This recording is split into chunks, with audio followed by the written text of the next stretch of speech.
Abney Park's The Toy Shop at the End of the World. Chapter 6. The Cowboy. James worked in a very small office in the Tower. The walls were concrete, his desk was dark green drab painted metal, held together with rusty rivets, and his chair was small and aluminum and hard. He had file cabinets on all four walls, except where the door to the room was, and the cabinets were painted a drab color to match the desk. The cabinets were filled with file after file, each labeled with a person's name. They were color-coded, and a chart on the wall had a colored key to correspond. Green was for dissenter, purple was for progressor, red was for Freelander's disease, and so on. A single light bulb hung from a bare cord in the center of the ceiling, and deep inside the nearly windowless tower, its weak light always gave the impression of nighttime. It was 8:13, and his 12-hour shift was over. He stood, and he pulled out his wallet and looked at the contents. 4 crumpled $1 bills and 3 quarters. That would not buy much dinner for his sister and his sister's daughters, let alone his own dinner. So he pulled open his desk drawer, and he removed a meal bar and stuck it in his pocket. This he would eat. The rest of the money would go to groceries for the girls.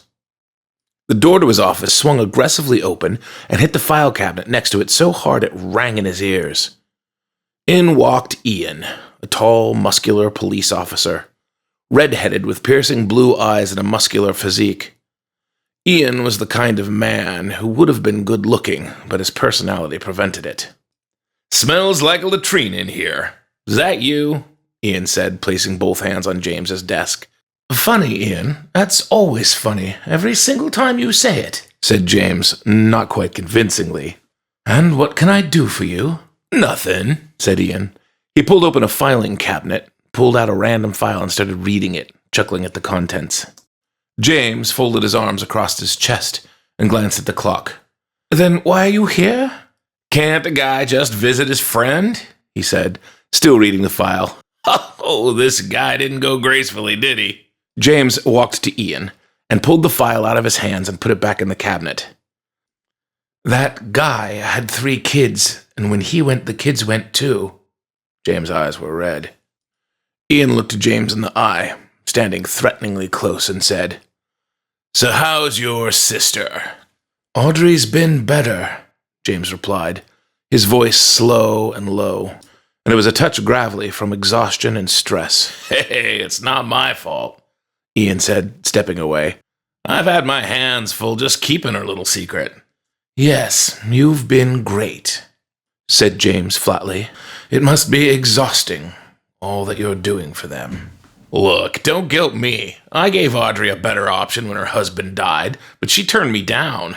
"You turned down her daughters." "Hey, those brats aren't mine. It's not my fault Audrey got knocked up." James's face turned red, his fists white-knuckled. "Ian, I don't want to start this with you again. I'm tired and I'm going home." "No, you're not." "Yes, I am." "Nope. You're going to this address." Ian pulled a folded file from his back pocket, threw it on the desk. It was red. At the top of the file was typed, "Jack Kintipush. History of sociopathic abnormalities with a strong possibility of Freelander's disease."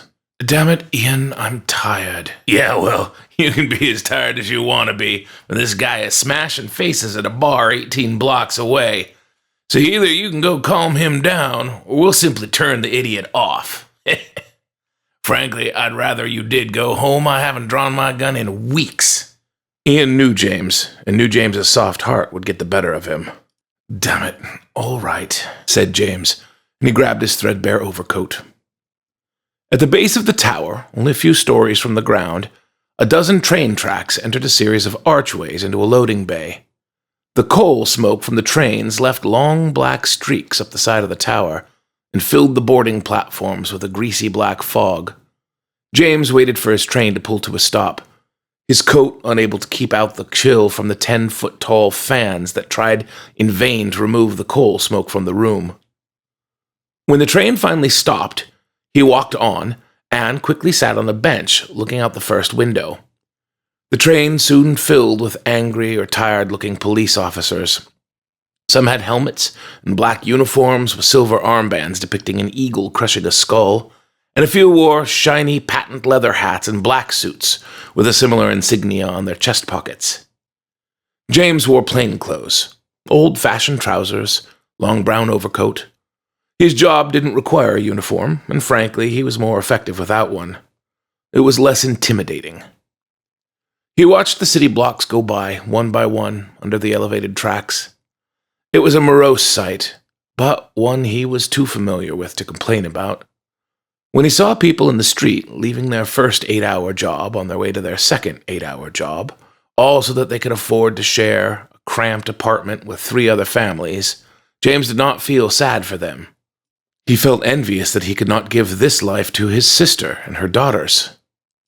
You see, citizens of the city all consumed resources from the city: garbage, sewer, food, government services like the police or hospitals. To limit population, and therefore the consumption of resources, each citizen was assigned consumption points, as long as they were employed. This number was meant to represent how much of the city's resources you were paying back with work, as almost all citizens were employed by the city.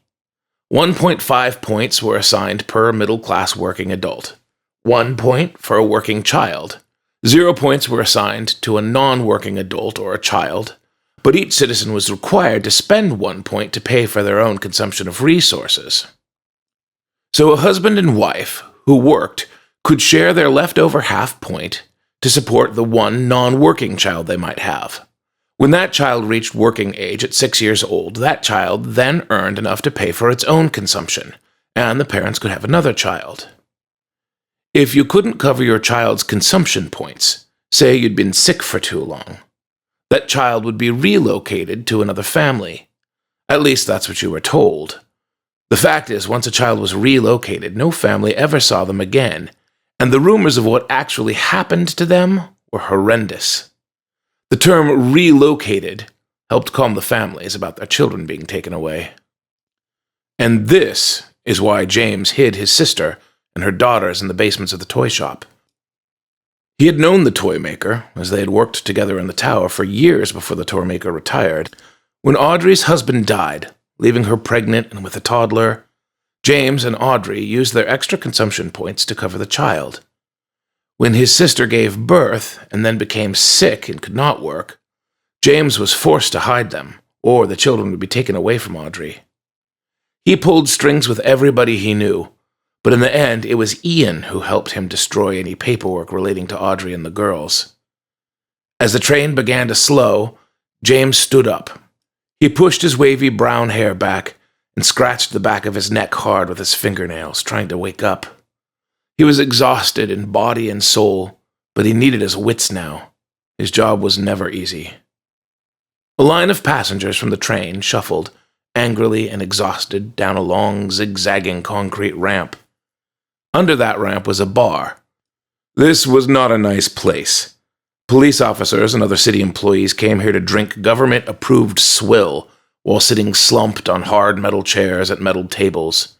It was dark, and the air was heavy with depression and the smell of cheap government-made liquor.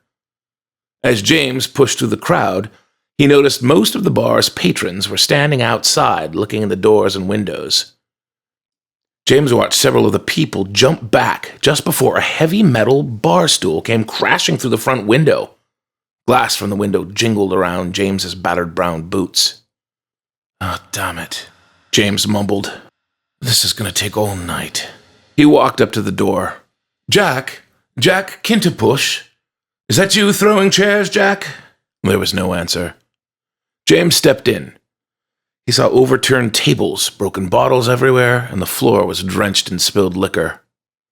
There was a guy on the floor holding a blood-soaked napkin to his broken nose.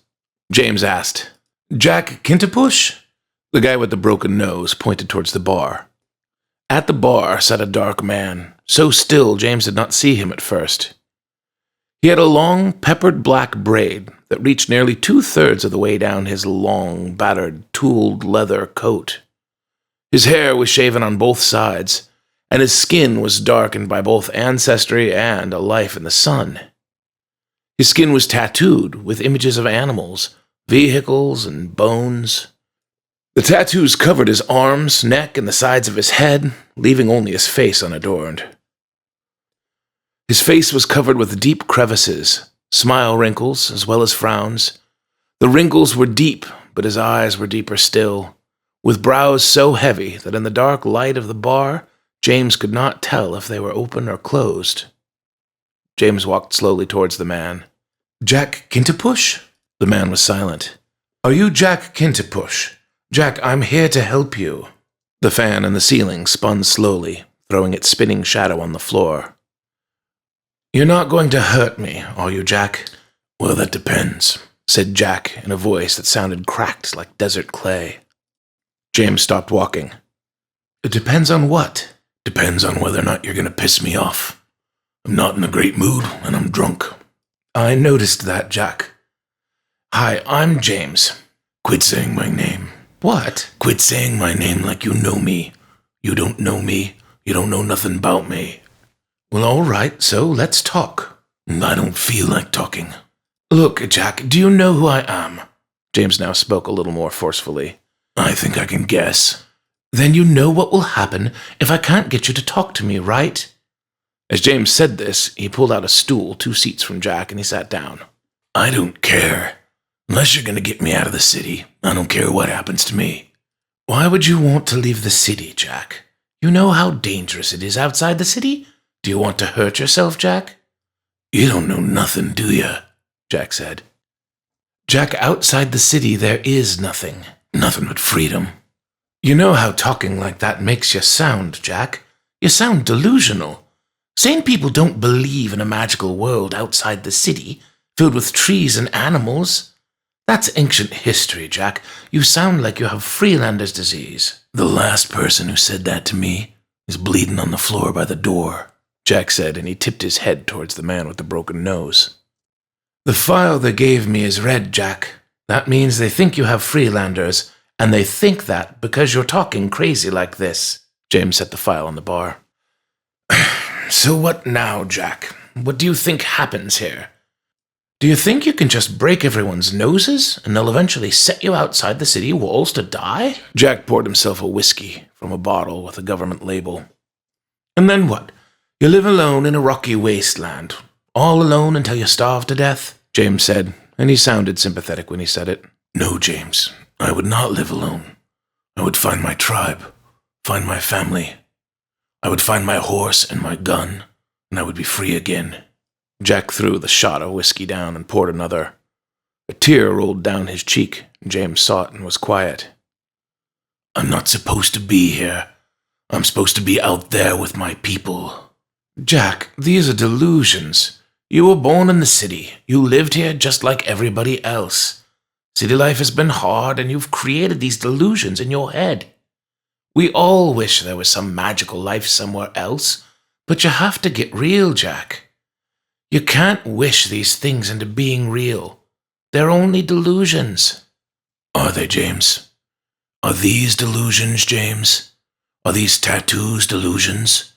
Are my clothes delusions?" "You can wear whatever you want, Jack." "Yeah, but could I keep a job with these tattoos? Or with hair this long? How long do you think it takes to grow hair this long? 10 years? 20? Now, how long do you think a man could be in this city, being unemployed, before the police pick him up?" James was silent. He didn't have an answer for this. "Who's got the delusion now?" Jack threw down another shot of whiskey. James took a deep breath, but then went on in a confident voice. "All right, so let's play that out. Say the whole city, the whole 2 million people here are all sharing the same delusion. We all think the world outside the walls is a terrible wasteland filled with dangers, but we are all crazy together, living in fear in a city behind a wall. Is that what you think?" "I've only been here 4 days, but that's about the short of it." Jack was picking at the corner of a now empty whiskey bottle's label, peeling it back. "And you're saying outside is a paradise, filled with happy people and no dangers?" "Oh, there's dangers, all right. And hardship. But there ain't no walls and no rules except the rules of survival and friendship and family." Those walls you think you're hiding behind ain't there to keep the monsters out. They're there to keep you inside. Those guns on the wall, they ain't there to keep the beasts away. They're there to shoot the people who try to escape. There's a whole world outside the city you've never seen, and you're not allowed to see, because once the people of this city saw that world, they would tear down those walls, guns or no. It's a world of space and nature and the last of the free people. Jack had now peeled the label back from the whiskey bottle, and he handed it to James. Under the government label was another faded label, hand-printed, that read, Blackfoot Whiskey, distilled nomadically by the last of the free people. James stood up and dropped the bottle.